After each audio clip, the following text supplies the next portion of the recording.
Это актуальное интервью в студии Сергей Михедов. Здравствуйте. Совсем скоро в Якутске откроются международные интеллектуальные игры. Соберутся лучшие школьники из разных стран мира и регионов России. Напомним, что международные интеллектуальные игры проводились в Якутии в 2018 году с участием порядка 1500 человек. Сегодня гость нашей студии Владимир Егоров, генеральный директор целевого фонда будущих поколений Республики Саха-Якутия. Владимир Анатольевич, здравствуйте. Здравствуйте. Расскажите об истории создания игр, почему и как зародилась эта идея. На самом деле стремление Якутии войти в такое мировое образовательное пространство, оно уже давно у нас есть, да? В 1994 году были организованы первые олимпиады международные по математике, физике, химии, информатике. И вот ежегодно это все проходит. Тогда, когда я в 2013 году стал директором физико-математического форума «Ленинский край», а затем уже генеральным директором Малой академии наук, ректор Малой академии наук, мы думали о том, как еще развить вот эту тему. И, вообще говоря, изъездили достаточно такое большое количество ведущих стран в части образования. Это и Финляндия, и Южная Корея, Гонконг, Сингапур. И везде мы, в общем-то, рассказывали про нашу международную олимпиаду Туймада, приглашали к участию. К тому времени где-то участников из разных стран за все время было порядка 15 зарубежных стран, ну и множество регионов. Туймада тогда в свое время уже свою какую-то нишу среди олимпиад заняла. Но, тем не менее, ведущие школы, которые мы посещали, они, в общем-то, смотрели на состав с точки зрения участия самых таких сильнейших школ мира. Однажды нам посоветовали все-таки сделать такое крупное мероприятие, на которое бы приехали именно ведущие школы мира.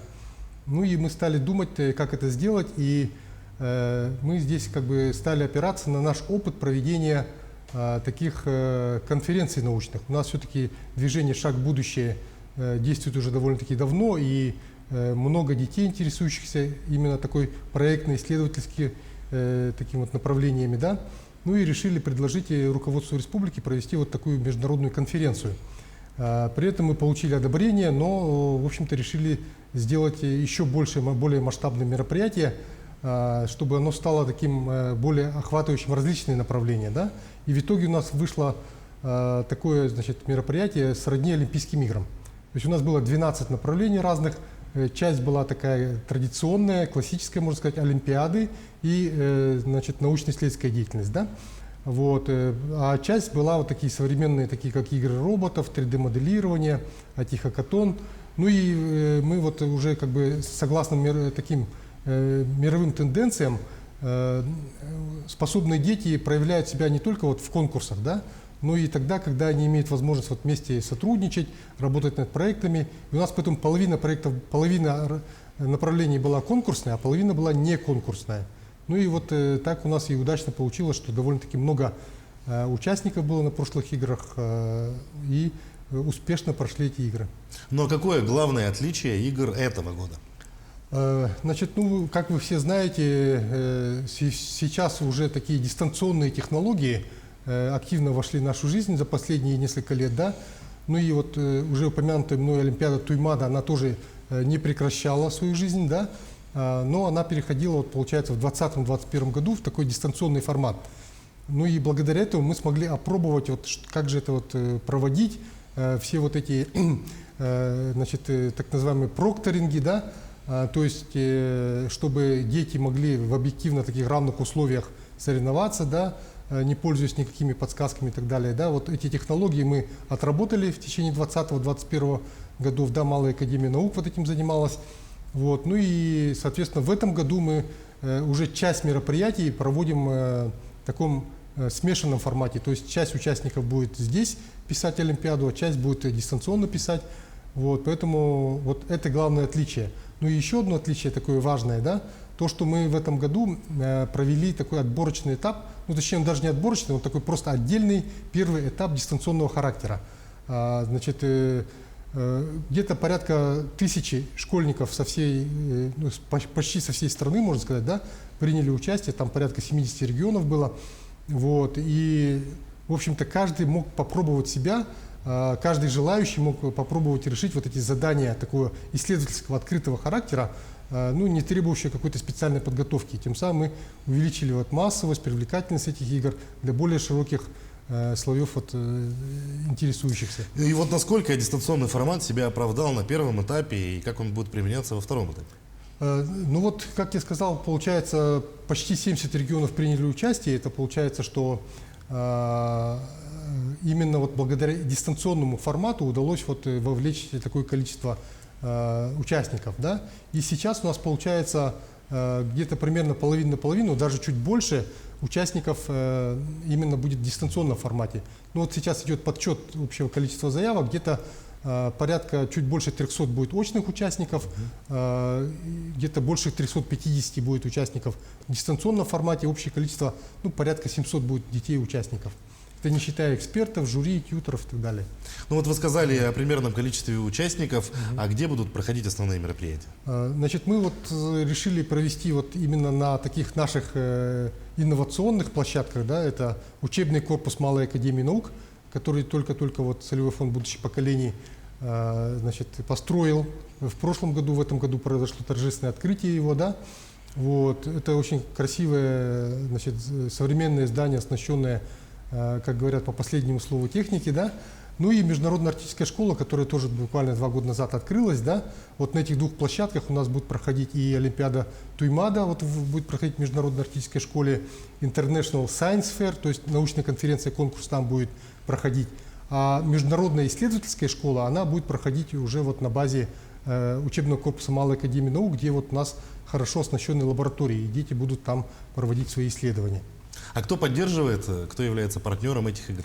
Ну, получается, что главный организатор, во-первых, скажу, что это Министерство образования и науки и подведомственное учреждение Малой академии наук, которое, в общем-то, именно вот в этом направлении работает, да.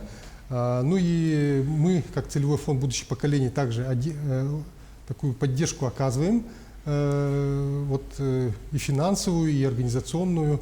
Вот. Ну и где-то вот я лично вот как концептуально тоже участвовал вот в разработке программы игр, я сопредседатель программного комитета. Вот. Ну и, конечно, других федеральных партнеров у нас тоже достаточно много. Ну, достаточно сказать, что вот прошлые игры поддержала ЮНЕСКО. В этом году мы получили эгиду Российской комиссии по делам ЮНЕСКО, да. Также и в этот раз, и в прошлый раз поддерживала нас Российская академия наук, да. Вот. Ну и такое общество есть МИЛСЭТ, которое международная организация, которая поддерживает именно такую популяризацию науки среди молодежи. Вот она, да. Ну и также межрегиональное движение творческих педагогов «Исследователь». Ну вот такие вот самые серьезные у нас партнеры, с которыми нас связывает уже, ну, достаточно такие тесные связи из прошлых игр, и между ними у нас были различные взаимодействия. Ну и в будущем мы также планируем участие наших ребят вот в мероприятиях вот наших партнеров. Вы всегда отмечаете, что таланты ребят нужно развивать, то есть в каждом ребенке развивать талант. Насколько игры доступны детям из районов Якутии? Ну вот надо сказать, вот первые игры, они у нас были такие, можно сказать, для самых-самых таких вот, скажем, продвинутых детей, да, то есть отбирали сборные школ, там, значит, проводились, получается, множество отборочных мероприятий, через которые эти ребята проходили, и потом уже могли попасть вот в эти вот, значит, на эти мероприятия, да. В этом году, получается, все-таки вот первый этап, он был открыт для всех, вход был полностью свободный. Любой, кто мог, ну, кто интересуется соответствующими науками, предметами, там, да, мог принять участие. Поэтому достаточно было просто, ну, проявить интерес и поучаствовать. Как дальше складывается судьба участников прошедших игр? Следите ли вы за их успехами, дальнейшей судьбой?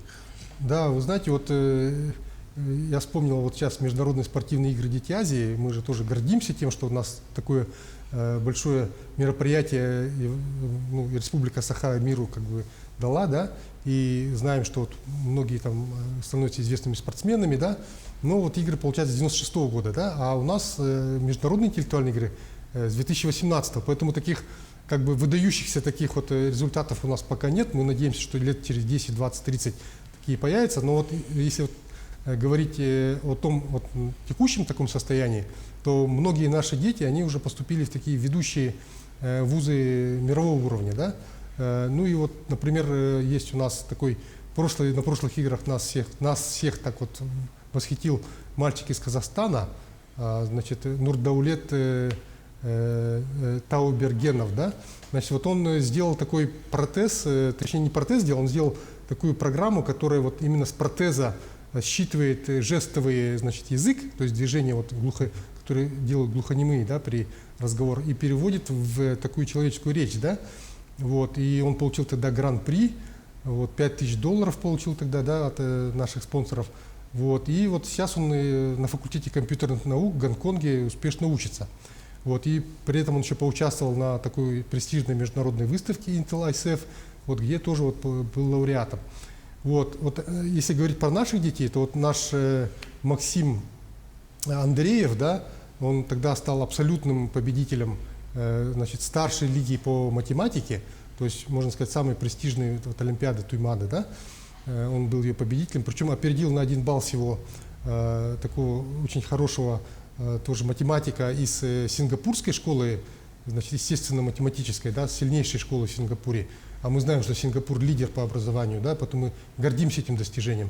И вот Максим сегодня закончил вот сейчас 3-й курс механика математического факультета МГУ имени Ломоносова.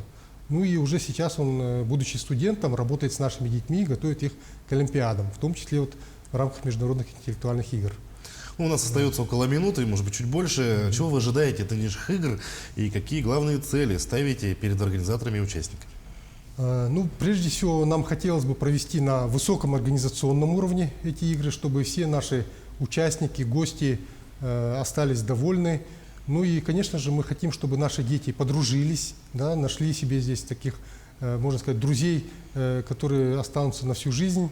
Ну и в дальнейшем, чтобы вот те партнерские связи, которые у нас здесь образуются, да, позволили бы нашей республике, ну, достойно выглядеть вот такой в мировой системе образования. Да. Мы говорим не только о лидерстве в России, да, но и вообще хотелось бы, чтобы все те достижения мировой науки, мировой педагогики, да, были здесь также, значит, и обсуждены, и внедрены в нашу жизнь.